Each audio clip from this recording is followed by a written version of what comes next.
জীবনে যখনই কোনো বস্তু বা সুখ স্বাচ্ছন্দ্য অধিক মাত্রায় আপনার কাছে চলে আসে, তখন নিজেকে শ্রেষ্ঠ মনে করার একটা প্রবণতা দেখা যায়, যা হয় আত্মবিশ্বাসে পরিণত হয়, নয়তো অহংকারে। এবার আত্মবিশ্বাস আর অহংকারের মধ্যে অনেক বড় পার্থক্য রয়েছে। আমি এটা করতে পারি, আমি ওটাও করতে পারি, এ হলো আত্মবিশ্বাস। শুধুমাত্র আমি এটা করতে পারি, শুধুমাত্র আমি ওটাও করতে পারি, আমি হলাম সর্বশ্রেষ্ঠ, এটা হলো অহংকার। এবার এই অহংকার এর ধ্বনি অনেক দূর প্রবাহিত হয়, আর এর প্রহার সর্বপ্রথম আপনাকে বিপর্যস্ত করে। এবার এই অহংকার এর বিপরীত শব্দ হল বিনয়, অর্থাৎ নিজের ঊর্ধ্বে উঠে অন্যের বিষয় ভাবনা চিন্তা করা, সংসারের বিষয় ভাবা। এই বিনয়ী হবার চেষ্টা করুন, একের থেকে অনেক হওয়ার চেষ্টা করুন এবং একসাথে থাকার চেষ্টা করুন। নিশ্চিত রূপেই আপনি বিকাশের কারণ হবেন। মত্ততা থেকে নিজেকে দূরে রাখুন, অহংকার থেকে নিজেকে দূরে রাখুন। এই মন প্রসন্ন হয়ে বলবে, রাধা রাধা। জীবনের প্রত্যেক মুহূর্ত আমাদের কিছু না কিছু শিক্ষা দেয়, নির্ভর করছে আমাদের দৃষ্টিভঙ্গির উপর। যেমন নদী হলো আমার অত্যন্ত প্রিয়, নদীতে ভ্রমণ করতে আমার খুব ভালো লাগে। কি বলেন? নদীতে সবসময় নতুন কিছু থাকে, ও পুরনো কিছুই নিয়ে বসে থাকে না, সবসময় প্রবাহমান, কখনো থামে না। ততক্ষণ থামে না যতক্ষণ না সাগরে গিয়ে সমাহিত হচ্ছে। ঠিক এইভাবেই আমাদেরও উচিত নিজের জীবন অতিবাহিত করা, নদীর মতো। প্রত্যেক মুহূর্ত নতুন, তাই সেইভাবেই জীবন যাপন করুন। পুরনো কিছুই একত্রিত করে রাখবেন না। ব্যক্তির মধ্যেই রাধাকৃষ্ণ বসবাস করেন। তাহলে আসুন আমার সাথে ভালোবেসে বলুন, রাধা রাধা। আপনি অবশ্যই কোনো গাছ দেখে থাকবেন যেখানে অনেক ফল রয়েছে। সেই গাছের ডালগুলি নিজে থেকেই নত হয়ে যায়। কেন? যাতে মানুষ, প্রাণী, এরা সকলে যাতে সেই ফল খুব সহজে গ্রহণ করতে পারেন। এটাই হলো প্রকৃতির শিক্ষা, এটাই হলো প্রকৃতির নিয়ম। মানুষেরও কিছুটা এরকমই হওয়া উচিত। যদি আপনি সাফল্যের চরম সীমায় পৌঁছে যান, অনেক বেশি ধন অর্জন করে ফেলেন, তখন মনে রাখবেন যে আপনি যেন অহংকারী না হয়ে পড়েন। বিনম্র থাকতে হবে। সেই ধনকে ব্যবহার করতে হবে উচিত কাজের জন্য। সেই ধনের দ্বারা সমাজের মঙ্গল করা উচিত, সকল মানুষকে সাহায্য করা উচিত যাদের ধনের অভাব আছে। যদি ধনী হওয়া সত্ত্বেও আপনি ধনের সদ্ব্যবহার এই সমাজের মঙ্গলের জন্য, তার ভালোর জন্য না করেন, যদি আপনি ধন দান না করেন, তাহলে এই ধন অহংকার রূপী বিষে পরিণত হয়ে আপনাকেই নাশ করবে। তাই ফলে ভরা গাছের মতো নত হয়ে থাকুন, বিনম্র হয়ে থাকুন, দান করুন, আর আমার সাথে ভালোবেসে বলুন, রাধা রাধা। মধু কারই না পছন্দ বলুন তো? অত্যন্ত সুস্বাদু হয় এই মধু, মিষ্টি খেতে হয় এবং তা শক্তিও প্রদান করে। এবং প্রত্যেকটি মিষ্টি পদার্থের মতোই এতেও খুব তাড়াতাড়ি পিঁপড়ে ধরে যায়। অন্যদিকে যদি নুনকে দেখি, তাহলে বছরের পর বছর রাখলেও এতে পিঁপড়ে ধরে না। এবার যদি কথা বলি বন্ধুত্বের, তাহলে বন্ধুত্ব নুনের মতো হওয়া উচিত, মধুর মতো নয়। যারা সামনে এলে শুধুমাত্র মধুর মধুর কথা বলবে, পরে এতে পিঁপড়ে ধরে যাবে। এটা নুনের মতো হওয়া উচিত। প্রকৃত বন্ধু হলো সে যে সময় এলে পরে আপনার সামনে আপনার প্রকৃত সত্য তুলে ধরবে, তা সে যতই কঠিন হোক না কেন। আপনার দোষ, আপনার অপগুণ, আপনার খামতি আপনাকে বলতে পারবে, যাতে আপনি সেগুলো শুনে মেনে নিয়ে তারপর নিজেকে শুধরোতে পারেন। এটাই হলো প্রকৃত বন্ধুত্ব। কখনো নিজের জীবনের আশেপাশে মন দিয়ে দেখবেন, অনেক সময় এমন মানুষ থাকেন, অনেক বন্ধু থাকেন, যাদের দেখে আমাদের মনে হয় যে এনারা খুব কঠোর, এনাদের কথা খুব কটু। কিন্তু বেশিরভাগ এমন মানুষের মনটা যদি বুঝতে পারেন, তাহলে দেখবেন তাতে কোনো মালিন্য নেই। এনাদের মন অত্যন্ত পবিত্র হয়। যদি আপনার জীবনেও এমন কোনো ব্যক্তি থেকে থাকে, এমন বন্ধু থাকে, তাহলে তাদের আগলে রাখুন আর আমার সাথে ভালোবেসে বলুন, রাধা রাধা। এই সংসারের সব থেকে বড় সত্যি হলো জন্ম এবং মৃত্যু, কিন্তু আরো বড় একটা সত্য আছে, মিত্র এবং শত্রু, যা আমাদের সকলের জীবনে থাকে। মিত্র সে যে আমাদের সঙ্গ দেয় এবং সংসারের সব থেকে উঁচু শিখরে আমাদের নিয়ে যায়, এবং শত্রু সে যে যে কোনো মুহূর্তে যে কোনো শিখর থেকে আমাদের নিচে ফেলে দিতে পারে। এবার বিচিত্র ব্যাপার হলো এটাই যে আমরা নিজেরাই এদের সাথে নিয়ে চলি, নিজেরাই এদের পালন করি। তা কি করে? প্রথমে বুঝুন এই মিত্র এবং শত্রু কারা। আপনার নিজের মন, আর কেউ নয়। এই মনই হলো মিত্র যখন তাতে ভারসাম্য বজায় থাকে, তা নিয়ন্ত্রিত থাকে, তা পবিত্র হয়। কিন্তু যদি এই মন অনিয়ন্ত্রিত হয়ে পড়ে, যদি আপনাকে সে নিয়ন্ত্রণ করতে শুরু করে, তখন সেই আপনার সব থেকে বড় শত্রু হয়। সেই জন্য এই মনের ওপর নিয়ন্ত্রণ রাখতে শিখুন, এতে ভারসাম্য বজায় রাখতে শিখুন। তাহলে আপনি এমন এক বন্ধুকে পাবেন যে আপনাকে এই সংসারের শিখরে পৌঁছে দেবে। আসুন আমার সাথে ভালোবেসে বলুন, রাধা রাধা।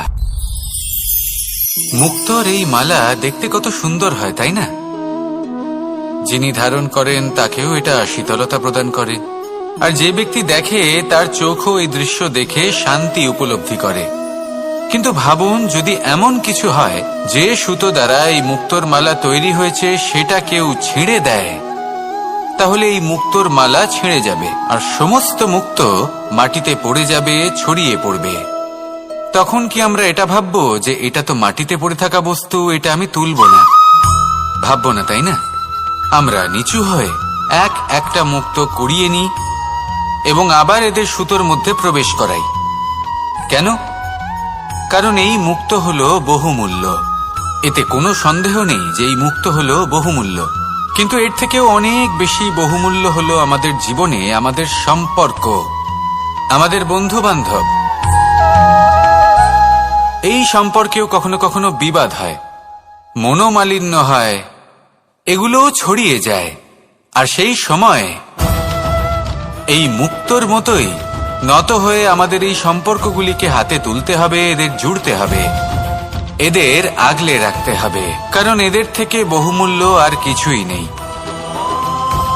আর যদি এই কাজটা আপনি শিখে নিতে পারেন, তাহলে আপনার জীবনের এই সম্পর্ক, এই বন্ধুত্ব সবসময় আপনাকে বল প্রদান করবে, আনন্দ প্রদান করবে। আর এই মন সুপ্রসন্ন হয়ে বলবে, রাধা রাধা। হয়তো আপনার মনে কখনো এই প্রশ্ন আসতে পারে যে ইমারত কেন নির্মাণ করা হয়, কেন উৎসব পালন করা হয়, কেন মানুষ নিজেদের জন্মদিন পালন করেন, কেন দোল, বিজয়া দশমী, রাখি, দীপাবলির মতো উৎসব পালন করা হয়? যদি এগুলো পালন না করা হয় তাতে কি যায় আসে? যদি এই দোল উৎসব পালন না করা হয়, তাহলে কি এই সংসার ভুলে যাবে যে নারায়ণের প্রতি ভক্তির কারণে ভক্ত প্রহ্লাদকে অগ্নি স্পর্শও করতে পারেনি? যদি বিজয়া দশমী পালন না করা হয়, তাহলে কি এই সংসার ভুলে যাবে যে এই দিনে শ্রীরাম রাবণকে বধ করেছিলেন? যদি আমরা দীপাবলির এই উৎসব পালন না করি, তাহলে কি এই সংসার এটা ভুলে যাবে যে অযোধ্যাতে অমাবস্যার এমন এক রাত এসেছিল যে রাত্রে অযোধ্যা পূর্ণিমার থেকে বেশি উজ্জ্বল হয়ে উঠেছিল? যদি এই রাখি উৎসব পালন না করা হয়, তাহলে কি এই সংসারের ভাই এবং বোনেরা একে অপরের প্রতি ভালোবাসা কি সেটা ভুলে যাবেন? বিষয়টা ভুলে যাওয়ার নয়, বিষয়টা হলো মনে রাখার। যখন জীবনে আমরা কোনো একটা স্থানে পৌঁছই, উপলব্ধিগুলোর উৎসব পালন করি, যাতে সেই মুহূর্তে আমরা সকলের মধ্যে আনন্দ ছড়াই এবং মানুষ সেই মুহূর্তটা মনে রাখেন। এই স্মৃতিগুলোই মানুষের মধ্যে বিশ্বাসের জন্ম দেয়। এই বিশ্বাস যে আগামী যেদিন আসছে তাতে আরো আনন্দের সম্ভাবনা রয়েছে। ভালোবাসার এই উৎসব, ভালোবাসার এই পার্বণ, এটা মানুষের মনে বিশ্বাসের জন্ম দেয় যে প্রত্যেক যুগে কেউ না কেউ এসেছে এবং পরবর্তীতেও আসবে। তাহলে আসুন আমরা ডুবে যাই আমার লীলার এই প্রেম যাত্রায় এবং ভালোবাসার এমন একটা উৎসব পালন করা যাক যা এই সংসার যুগ যুগ পর্যন্ত মনে রাখবে। তাহলে আসুন আর আমার সাথে ভালোবেসে বলুন, রাধা রাধা।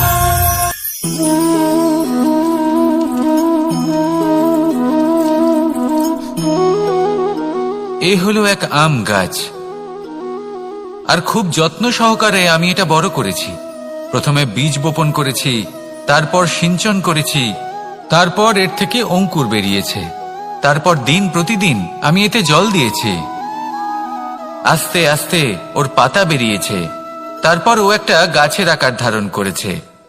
এইভাবেই যদি প্রতিদিন আমি ওর দেখাশোনা করি, তাহলে নিশ্চিত রূপে এর শিকড় আরো দৃঢ় হবে এবং একটা বিশাল গাছের আকার ধারণ করবে, যার থেকে কিছু ডাল জন্ম নেবে, আর তাতে আমি পাবো কিছু মিষ্টি সুস্বাদু আম ফল।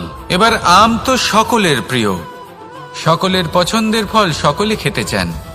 কিন্তু আম পাওয়ার জন্য আগে আপনাকে সেই গাছের যত্ন নিতে হবে। যদি আপনি গাছ লাগিয়ে তারপর ভুলে যান, তাহলে সেই গাছের কি হবে? তার অস্তিত্বটাই মুছে যাবে, তাই না? আমাদের সম্পর্কগুলো কিছুটা এরকমই হয়। যদি সম্পর্ক জুড়ে আপনি ভুলে যান, তাহলে তার অস্তিত্বই মুছে যাবে। তাই শুধুই সম্পর্ক গড়বেন না, তাকে পালনও করুন। নিশ্চিত রূপে আপনার এই সম্পর্করূপী বৃক্ষের ডালে আনন্দের মিষ্টি সুস্বাদু আম ফল নিশ্চয়ই পাওয়া যাবে। তাহলে প্রত্যেক দিন প্রত্যেক সম্পর্ক পালন করুন, তার থেকে আনন্দ লাভ করুন। এই মন ভালোবেসে বলবে, রাধা রাধা। কোনো এক বস্ত্রে যদি ছোট্ট একটা ছিদ্র উৎপন্ন হয়, আর যদি আমরা তার দিকে নজর না দিই, তাহলে সময়ের সাথে সমগ্র বস্ত্র ছিঁড়ে যায় আর কোনো কাজে আসে না। যদি কোনো একটা নৌকাতে ছোট্ট একটা ছিদ্র উৎপন্ন হয়, তাহলে সময়ের সাথে পুরো নৌকাই জলে ডুবে যায়। লক্ষ্যের দিকে অগ্রসর হওয়ার সময় একটা ছোট্ট ভুল আপনি যদি করে ফেলেন, তাহলে আপনাকে তা লক্ষ্যের থেকে দূরে করে দিতে পারে। এমনটা এই সম্পর্কের সাথেও হয়ে থাকে। কোনো একটা ছোট্ট কথা, একটা ছোট্ট মনোমালিন্য যদি সম্পর্কে আসে এবং সেটা না মেটানো হয়, তাহলে সেই সমগ্র সম্পর্কটা, অনেক বড় বড় সম্পর্ক ভেঙে যেতে পারে। যদি আপনার সম্পর্কে ছোট্ট একটা ছিদ্র উৎপন্ন হয়, তাহলে প্রেমের সূচ আর স্নেহের সুতো দ্বারা সেলাই করে ফেলুন, যাতে আপনার এই সম্পর্ক অটুট থাকে এবং প্রেম দ্বারা পরিপূর্ণ থাকে। আসুন আমার সাথে ভালোবেসে বলুন, রাধা রাধা। দু রকমের প্রাকৃতিক বেগ থাকে। প্রথম হলো বর্ষা। যখন এর বর্ষণ হয়, তখন মাটিকে শীতল করে নতুন ফসল ফলায়। আর দ্বিতীয় হয় পবন, যা আমাদের সর্বদা শ্বাসবায়ু প্রদান করে। অশান্ত এই মনকে শান্তি প্রদান করে, এই ক্লান্ত শরীরে স্ফূর্তি প্রদান করে। আমাদের জীবনে যত আবেগ আছে, তা হয় বর্ষার মতো হওয়া উচিত, নয় হওয়া উচিত পবনের মতো। ক্রোধ, মতভেদ, বিবাদ, এগুলো হওয়া উচিত বর্ষার মতো। অর্থাৎ কিছু সময় পরে যেন এরা নিজে থেকেই ছিন্ন ভিন্ন হয়ে চলে যায়। আর যদি পবনের মতো কোনো আবেগ থাকা উচিত, তা হলো প্রেম, যা সর্বদা শ্বাসবায়ু প্রদান করে, সবসময় সাথে থাকে। একে আমরা অনুভব করতে পারি না, কিন্তু এ আমাদের অনুভব করার জন্য প্রাণবায়ু প্রদান করে। আর যখন চক্রবাতের মতো সে ভয়ঙ্কর হয়ে ওঠে, তখন সমগ্র সংসার বদলে দেয়। এর সারমর্ম একটাই, শক্তি। মতভেদ, ক্রোধ, বিবাদের মধ্যে নেই। শক্তি যদি থাকে, তা আছে প্রেমের মধ্যে। তাই এই প্রেমকে মনের মধ্যে রাখুন আর আমার সাথে বলুন, রাধা রাধা। জীবনে দুই ধরনের আবেগ রয়েছে, যার কোনো মূল্য নেই। আমার কথার অর্থ এটা নয় যে এদের কোনো গুরুত্ব নেই। গুরুত্ব যথেষ্টই রয়েছে, শুধু এদের জন্য আপনাকে কোনো মূল্য দিতে হয় না। প্রথম আবেগ হলো আনন্দ, প্রসন্নতা। এটা আপনি যে কোনো জায়গায় খুঁজে পেতে পারেন, যদি আপনি খুঁজে পেতে চান। আপনি কোনো পুষ্পের সৌন্দর্য দেখে প্রসন্ন হতে পারেন। বায়ুর কারণে যখন একটি বৃক্ষ শিহরিত হয়, সেটা দেখে আপনি প্রসন্ন হতে পারেন। একটা ছোট্ট শিশুর কলরব শুনেও আপনি প্রসন্ন হতে পারেন। একটা ক্রন্দনরত বালককে হাসিয়ে আপনি প্রসন্ন হতে পারেন। সবকিছু আপনার উপর নির্ভরশীল। সেখানে আরেকটি আবেগ হলো দুশ্চিন্তা। মানুষ বড়ই দুশ্চিন্তা করতে থাকে। আজ আমি এই কাজ করেছি, সেই বিষয়ে চিন্তা। আজ আমি এই কাজ করতে পারিনি, সেই বিষয়ে চিন্তা। কাল আমাকে এই কাজ করতে হবে, সেই নিয়ে চিন্তা। আমি কি সেই কাজটা করতে পারবো, সেই বিষয়েও দুশ্চিন্তা। চিন্তা সর্বত্র রয়েছে, যার জন্য মূল্য দিতে হয় না। যত চান আপনি একত্রিত করতে পারেন। একটা গুরুত্বপূর্ণ কথা মনে রাখবেন, প্রসন্নতা জীবনের একটা নতুন সূত্রপাত। সেখানে দুশ্চিন্তা হলো জীবনের চিতার সমান। এবার এই দুটি আবেগ হলো মূল্যহীন, দুটোই আপনার সামনে আছে। কোনটা চয়ন করবেন আপনি, দুশ্চিন্তা নাকি প্রসন্নতা? সিদ্ধান্ত আপনারই। আসুন আর আমার সাথে ভালোবেসে বলুন, রাধা রাধা। নন্দ বাবাও খেলার ছলে খুব বড় বড় শিক্ষা দিতেন। অনেকদিন আগেকার কথা, বাবা আমার জন্য একটা মানচিত্র নিয়ে এলেন। এটা ছিল জম্বুদ্বীপের মানচিত্র। ঠিক যেন একটা ধাঁধা, যা টুকরো টুকরো করে বিভিন্ন দিকে ছড়ানো, যেগুলোকে আমায় জুড়তে হতো। ব্যাস শুধু এটুকুই ছিল আমার কাজ। আমি বারবার প্রচেষ্টা করলাম, কিন্তু বারবার অসফলই রয়ে গেলাম। বাবা এটা দেখলেন এবং হাসলেন। বাবা বললেন, একটা কাজ করো, এই প্রত্যেকটি অংশকে উল্টে রাখো। আমিও উল্টে রাখলাম। তারপরে দেখলাম প্রত্যেক অংশে মানুষের শরীরের কোনো না কোনো অংশ চিহ্নিত। কোথাও হাত আছে, পা আছে, কোথাও মুখ আছে। বাবা বললেন যে এবার এটা জুড়তে চেষ্টা করো। আমিও জুড়ে দিলাম। মানুষের মানচিত্র পূর্ণ হলো। এবার বাবা বললেন, এটা উল্টে রাখো, মানচিত্র পূর্ণ আকার ধারণ করেছে। আমি বললাম, ঠিক আছে। আমি উল্টে রাখলাম। দেখলাম জম্বুদ্বীপের মানচিত্র পূর্ণ হয়েছে। বাবা বললেন, যদি দেশকে সফল করে তুলতে চাও, শক্তিশালী করতে চাও, স্থির বানাতে চাও, তাহলে সবার আগে দেশবাসীকে একত্রিত করতে শেখো। সকল সৈন্যগণ যখন একজোট হয়ে দাঁড়াবে, তখন দেশের শক্তি আরো বেড়ে যাবে। শুধু তাই নয়, বাবা বললেন, যদি ভালোবাসার সাথে জড়িয়ে পড়ো, তাহলে পরমাত্মাও তোমার সামনে এসে দেখা দেবেন। তাহলে এটাই করুন আর আমার সাথে ভালোবেসে বলুন, রাধা রাধা। এই সংসারের অন্তের, এর বিনাশের প্রারম্ভ কিভাবে হয়? কোন যোগের মাধ্যমে, কোন ভয়ানক অসুরের আগমনে, নাকি প্রকৃতির রাগের কারণে? না, এই সংসারের বিনাশের প্রারম্ভ হয় আমি থেকে। এই আমি, এই তুমি। এটা আমি করেছি, ওটা তুমি করেছো, এটা আমার, ওটা তোমার, আদি ইত্যাদি। এই ভাব যখন মনে বাসা বেঁধে নেয়, সর্বপ্রথম ঘর ভাগ হয়, তারপর বসতি, তারপর প্রাণ, আর তারপর দেশ, আর সবার শেষে সমস্ত সংসার ভাগ হয়ে যায়। আর এই ভাগ হয়ে যাওয়া শেষে মনোমালিন্যে পরিণত হয়। এখন এমত অবস্থায় কি করা যেতে পারে? কিভাবে বাঁচা যায় এই পরিস্থিতির থেকে? কিভাবে দূরে থাকা যায় এই বিনাশের থেকে? উত্তর সেই একটাই, করুণা। একে অপরের দরকারগুলি বুঝুন, একে অপরের সমস্যাগুলি বুঝুন, একে অপরের দুঃখের সাথী হয়ে দাঁড়ান, একে অপরের সুখের ভাগীদার হন। আর শেষে যখন এই আমি আমরাতে পরিণত হবে, তখন এই বিনাশ নিজে থেকেই দূরে চলে যাবে। তাহলে আমরাতে বিশ্বাস করতে শিখুন আর আমার সাথে ভালোবেসে বলুন, রাধা রাধা। এই মুদ্রা। এবারে ভাবুন, এটাই আমাদের জীবন, জীবনের সুখ আর দুঃখ। এই মুদ্রার, এই জীবনের দুটি দিক। কিন্তু যখনই আমরা ঈশ্বরের কাছে প্রার্থনা করি, তখনই আমরা সুখ চাই, আর সেই সুখ আসেও। আর যখনই সেই সুখ আসে, তখন ব্যক্তি সর্বপ্রথম তাকে ভুলে যায় যে দুঃখের সময় ওনার সাথে ছিলেন। আর এমত অবস্থায় উনি সাহায্য করেন না, উনি করেন উপকার।